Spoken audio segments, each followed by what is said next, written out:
Hey, I'm Barry Mitchell. Happy New Year, and welcome to Simply Science. We're at City Tech in Brooklyn at the brand new DNA Learning Center NYC, a multi-million-dollar, state-of-the-art facility that offers hands-on learning for middle and high school students and everyone else. We'll take a look around a little later. But first, eating healthier is one of the most popular New Year's resolutions. And our first story might make you think twice about those mushrooms on your salad. Carol Ann Riddell spoke to citizen scientists at Brooklyn's Greenwood Cemetery. Oh, wow, look, check this guy. They are fungal foragers, mushroom hunters in pursuit of science at the Greenwood Cemetery in Brooklyn. Okay, this suggestively shaped object here is a Ravenel stinkhorn. And it's called a stinkhorn because it has sort of a stinky mass on top of it, which is designed to attract flies. The spores of this mushroom, the seeds of this mushroom, are actually sort of in this sticky mass, and as soon as a fly lands on it, it gets on its little paws, and then the fly flies off and distributes the spores. So it's just a really clever reproductive strategy. You smell? Oh, it does smell. Tag along with the citizen scientist volunteers who co-founded the Greenwood Fungi Phenology Project, and you quickly realize how misunderstood the humble mushroom can be. For starters, first of all, pronunciation of fungi or fungi or fungi or fungi, it's all correct. And that delicious mushroom on your plate, it's not a veggie. So a lot of people think they're vegetables. They're not vegetables. They're in their own kingdom. And the question is always like, so what makes them so different? A couple of things. They don't photosynthesize. That's how plants sort of make a living. They photosynthesize. Fungi don't. They need help from other sources. And they're a little bit more like humans.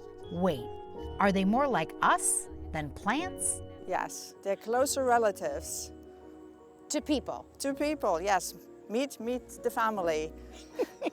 We digest food the same way that fungi do. We use digestive enzymes to absorb nutrients from our environment. We do it inside our bodies, fungi do it outside their bodies, but the principle's the same. The Greenwood Cemetery stretches across 478 acres. It is a National Historic Landmark, home to some 570,000 permanent residents, and a hub of nature, history, and architecture. The undisturbed landscape and tree variety also make for an attractive home to fungi, and there are more than 300 species here. And some of them include undescribed species that have not been described by science. We've found some extremely rare fungi that have never been found in North America until they suddenly popped up in Greenwood Cemetery. I have a little DNA sequencing lab at home where we analyze rare and unusual fungi that we can't put a name to figure out what they are. And documenting those species is important. Mushrooms may have a larger message for us. Sarah Evans is the manager of horticulture operations and projects for Greenwood. There have been species of fungi documented that have not been seen here. They've been seen in more subtropical regions. That potentially tells us that we might be a subtropical region, that we have now shifted in our climate. Another reason mushrooms matter, trees. Though some species can damage trees, Sigrid explains many have more of a romance.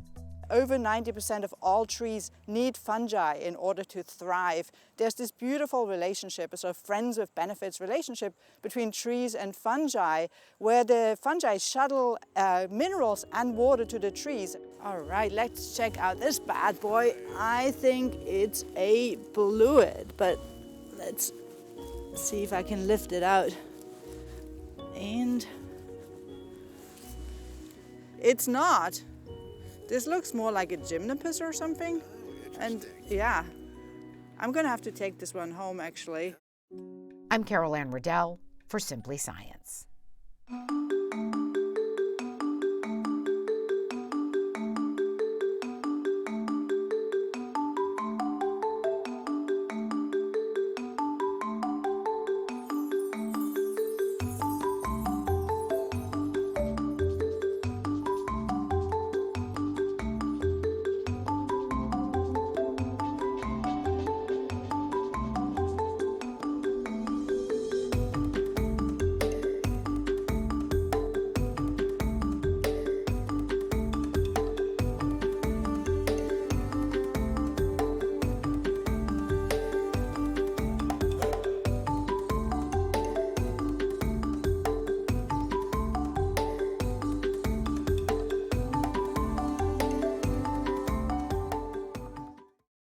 Another New Year's resolution, consuming less alcohol.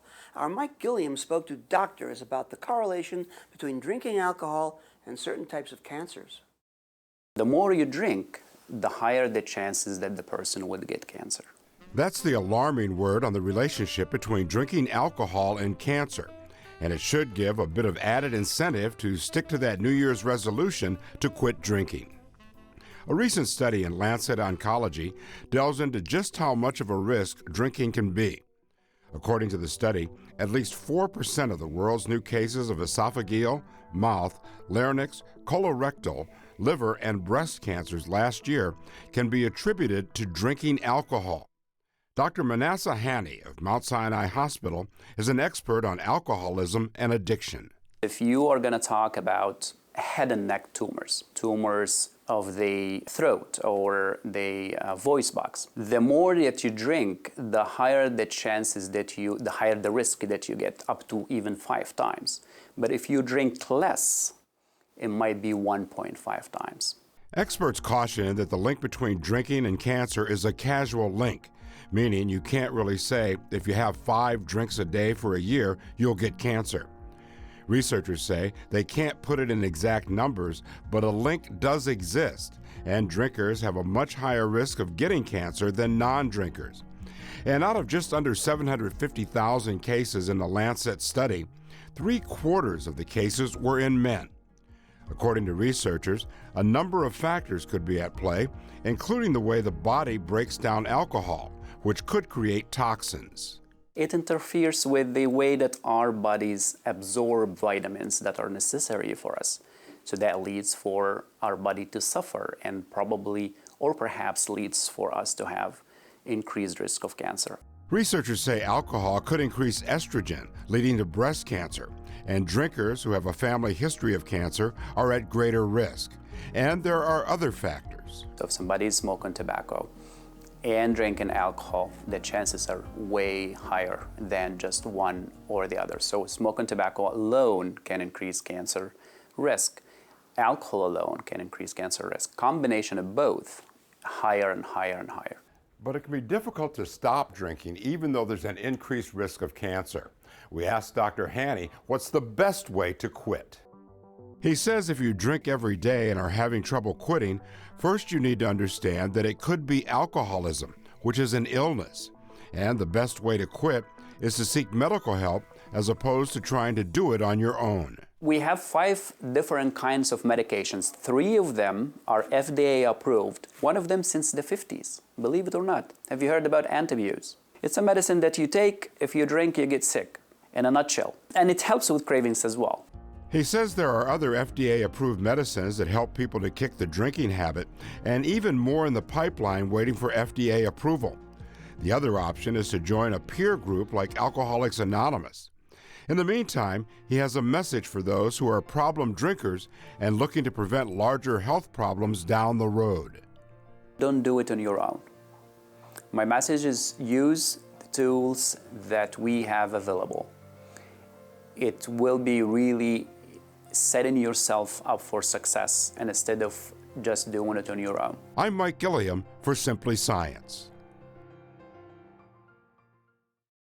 Hurricane season may be over, but for the East Coast, it's time for nor'easters. Ari Goldberg takes a look at the science behind these powerful storms.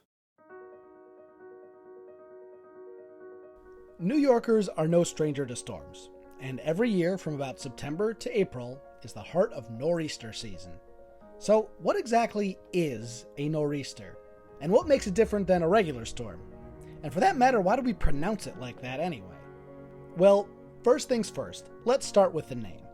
Although the storms do typically hit the northeast United States, the name actually comes from sailors noting the direction of where the wind was coming from. Because indeed, the storm's effects have reached the deep south, Canada, and even made it to Europe too. The pronunciation itself, once again, comes from old-timey sailors, the first recorded usage dating back all the way to 1594, taken from the maritime pronunciations of the points of the compass. Now, as for understanding the science behind nor'easters, it helps to first understand the science behind storms in general. A lot of it comes down to those H's and L's you see on weather reports. high pressure systems and low pressure systems. Earth's gravity exerts force on air molecules the same way it does on anything else. In fact, at sea level, the weight of all that air being pulled down on top of us is 14.7 pounds per square inch.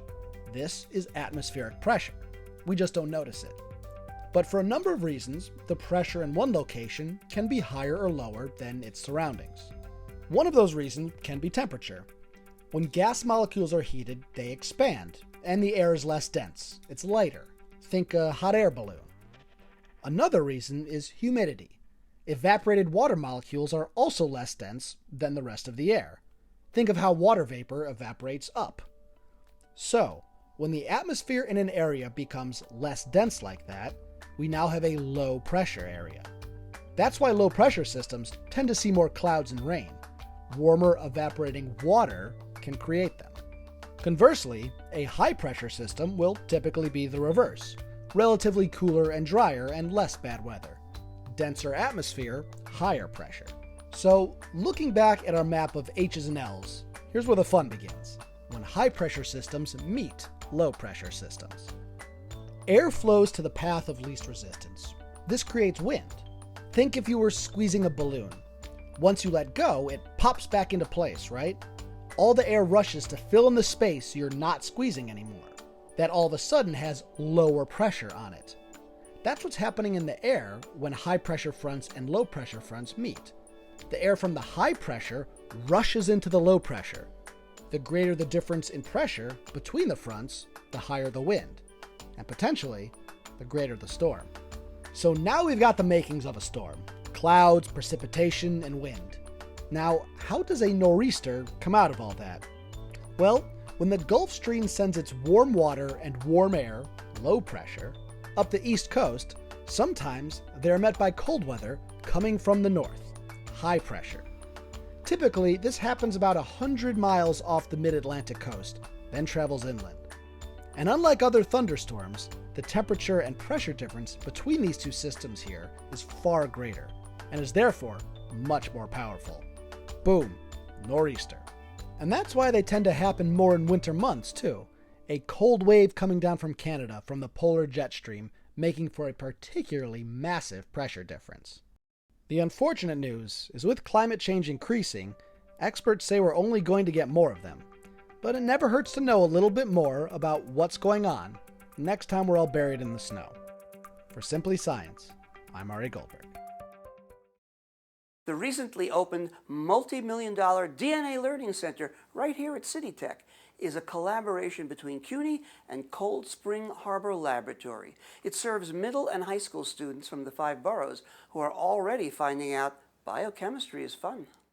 We want this place to be the place in New York City that someone comes to if they want to learn about genetics and DNA science. Take one old CityTech building in Brooklyn, raise $18 million for a makeover, and welcome to the DNA Learning Center NYC at the New York City College of Technology, a collaboration of Cold Spring Harbor Laboratory and CUNY. The program here is not just focused on the kids in school, but they offer and will be offering programs in the weekends and on evenings, so people can come here and really gain a better understanding of genetics related to their health and health issues and to their ancestry. And speaking of ancestry... Well, Barry, we're hoping to make this a destination museum, much like the American Museum of Natural History. Hey, who's the skinny guy over there? That's Otzi the Iceman. He's over 5,300 years old. Doesn't look it. He was discovered in the Ötztal Alps, which is on the border between Italy and Switzerland. And we were able to extract DNA from him and ascertained what he ate, what he wore, and the type of lifestyle he had. He's a hunter. During the school year, kids come here for what we call lab field trips. And we've made a commitment to fund 1/2 of those field trips during the academic year. I created the concept of the DNA Learning Center in 1988 in Cold Spring Harbor. And then we brought it here to New York City because we wanted to reach more kids. This facility cost about $18 million in renovations. Another $12 million for scholarships, because we want to give scholarships to disadvantaged students and underrepresented minority students. Cold Spring Harbor Laboratory is the #1 rated biological research institution in the world. Established at Cold Spring Harbor on the North Shore of Long Island in 1890. There's about 20 centers that we've been affiliated with in some way. There's one in Singapore, there's one in Australia, there's some in Europe, and several across the United States. Meet two motivated high school seniors who spend most of their free time at the Learning Center. We love doing this and being in the lab and working in the lab. These gene-agers conducted a DNA experiment in Prospect Park. Our experiment is about researching fungi that's good for the environment and the trees. We realized that a lot of scientists and a lot of research is done on fungi that is harmful to the environment, so we wanted to change that, and even if it's just baseline work. So we had a reference of like fungi that was known to be in trees, whether it was good or bad, and then we extracted the DNA from the soil from the samples we collected, and then we did it ourselves in the lab, and then we put into the gel electrophoresis to sequence it ourselves. Electrophoresis, the movement of charged particles in a fluid or gel under the influence of an electric field. I'm a student here at City Tech. I have taken my pre-medical prerequisite coursework here. I'm in the process of reapplying to medical school, and currently I'm enrolled in molecular and cellular biology. I'm a hands-on learner and getting to practice lab techniques that I've read about in books for several years. It's really just been an invaluable experience. This is my last semester, and I am looking forward to applying for master's degree in bioinformatics. Bioinformatics is both computer and biology, and it has to do with DNA and protein sequencing. So I look forward to coming here and do some research project. Yes, DNA. It's not just for crime scenes anymore. I'm taken by some of the opportunities we provide the students to walk down to the food cart on the corner and buy something and bring it back up to the lab, and in 2 hours figure out what it is that they're actually going to eat. And this is an eye-opener. The DNA Learning Center at City Tech. For more information, go to dnalc.org. And do you know why the mushroom got invited to so many parties? Because he's a fun guy. Yeah. They say dogs have owners and cats have staff. I love cats. When it's Katz's Delicatessen on Ludlow Street. Are cats smarter than dogs? They do go to Hunter College, along with our Andrew Falzone. Cats and dogs. It's possible that no two animals could be on more opposite ends of the animal kingdom, but the Thinking Dog Center at Hunter College recently pursued a study involving cats. Why are we doing cat research at the Thinking Dog Center? Should we rebrand? Do we need to rename ourselves? What's going on? In general, we're interested in companion animal behavior, but we thought, why not take advantage of the fact that people are working from home and are with their companion animals, and their cats are there, and this is a fantastic environment in which to be able to assess their cognitive abilities. The idea for the study came from a feline phenomenon reported by many cat owners online that's been hashtagged, "If I fits, I sits." It's led to a ton of YouTube videos, one funnier than the other, of cats, well, being cats. The study was run by Dr. Gabriella Smith. I got to my apartment and started playing with my roommate's cat, and I thought, well, the internet told me that cats sit in squares, and I wonder if there's an optical illusion that looks like a square, and will cats sit in it? But there's more to it than just cat comedy and funny antics. Dr. Smith explains the cognitive science behind the study. There's this very bizarre transition between the 3D box, and your Amazon delivery comes and the cat's in it immediately, and then that makes a lot of sense evolutionarily for protective reasons or comfort reasons, but why it translates to the 2D shape, the internet has investigated, but had never really been scientifically looked into. And so the Thinking Dog Center entered a whole new realm of citizen science. In the past, participants would bring their dogs to the center to participate in a study. This time, the study was delivered to their homes. So we emailed packets after people signed up via a survey. So it's a piece of paper. And so they would receive the 4 Pac-Men, and they would receive the 4 straight lines of the square. That provided the cats with 3 possible options to sit in. First option, a literal square on the floor. Second option, the illusion of a square created by the Pac-Man shapes. This one is called a Knizia square. And option number 3, the Pac-Man facing outwards, this one is called the Knizia control. After sifting through hours and hours of footage, the study results produced some very clear conclusions. The cats had a strong preference for the tape square and the Knizia illusory square. Do we have any further hypotheses as to why those 2 winners were the winners? So they likely are attracted to sitting or standing within contours, whether they are illusory or literal in nature, because the Knizia control didn't create that. And so, yeah, it's this attraction to an outline of sorts.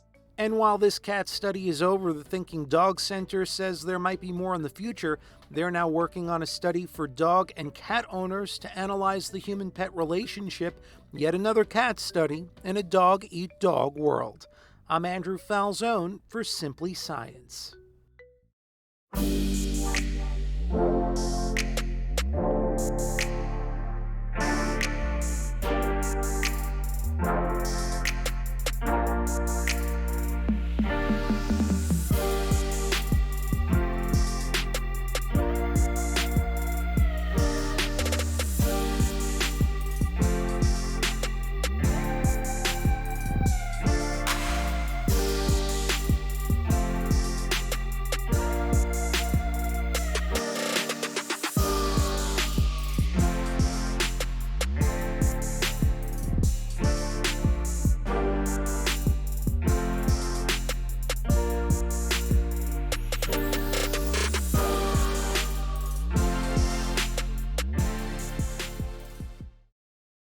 Here we are still worrying about COVID, but it is winter, and winter means flu season. We checked in with Dr. Michelle Lin from Mount Sinai Hospital to learn more about this seasonal bug. The flu is caused by the influenza virus.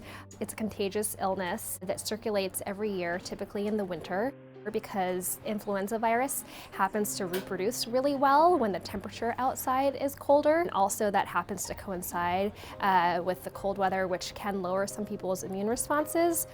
In general, flu is really characterized by high fevers and severe body aches. People often describe it as feeling like they got beat up and generalized severe fatigue. You can get the sniffles with the flu, but the difference would be with a cold, you almost definitely get a lot of sniffles and upper respiratory congestion, and maybe a little bit less fever, maybe a little bit less body aches. So people who are vulnerable to the flu are those who have lowered immune responses for any reason. So we say people over age 65, infants and young children, especially those who are not able to be vaccinated because they're too young. Anyone with any type of disease that would cause their immune system to be a little bit less responsive. So people with, certain types of cancer, HIV, other chronic illnesses like autoimmune disease. So the flu virus is spread via droplets, so anytime you're coughing or your saliva gets on materials, the virus is actually in that liquid and can get transmitted. And so we recommend, again, washing your hands often, limiting sharing of food and beverages, staying home from work when you are ill, and definitely if you have a fever, you're quite contagious. We actually think people are the most contagious that first 24 to 48 hours before they have symptoms. So just being really extra careful when you're starting to feel a little under the weather. We obviously recommend to everyone that they treat their symptoms, so that's copious hydration, drinking lots of water, resting, staying home from work, and then taking over-the-counter medications to help with those body aches and fevers.